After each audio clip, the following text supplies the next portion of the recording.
Hey guys, welcome to Toribash Tips episode 6 with Jack and... just me this week, because Morgan's off sick.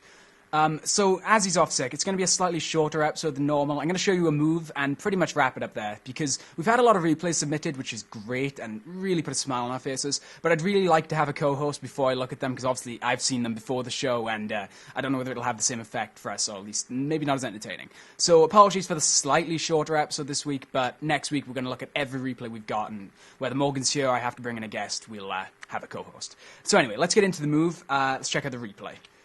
So this is kind of like a move I did before, but it's a bit more centralized on the lower body. It's kind of a basic move again. It's more of a handstand kick, but it hits the mid-body rather than the head, which was the last episode. I think episode 4 I did the head.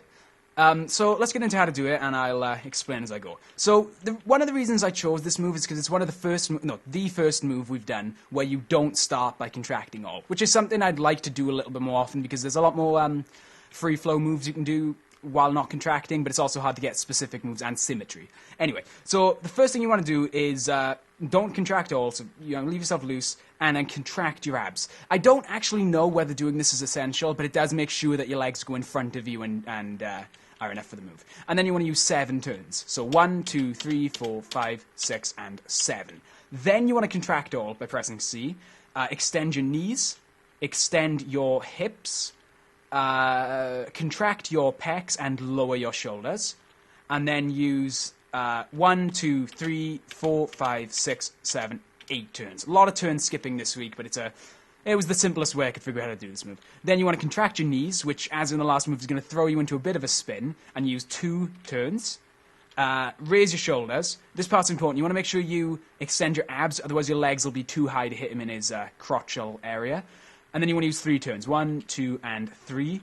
Contract your hips and extend your knees. And there you have it. Now, if you want to do the thing I did at the start where you flip around and grab him, you can do it many, many ways. In fact, another reason I put this move in is because I think there's going to be a lot of customizations of people mucking about with this, and I'd love to see it. So let's just kick his head off if I can, or kick my own foot off, as I did a lot of times while trying to figure this move out.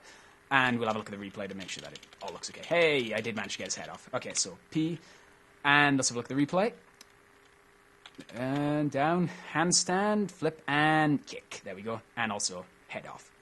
So yeah, it's a pretty basic move, but I'm looking forward to seeing some customizations, or just comments, stuff like that. Now, if you want to submit a replay, feel free to send it into tips, T-I-P-S, and manonfirefilms.com, and we'll check it out. I did an episode explaining how to submit replays, so go look at, I think, episode 4. It's in the video response to that. Anyway, that about wraps it up. Hope you enjoyed. Hope the move helped you. Love to see your customizations, or just your own moves. Anyway, I'm Jack Morris. Hope to have I will have a co-host next week, and we'll check out your replays. Subscribe for more, and I shall see you next time.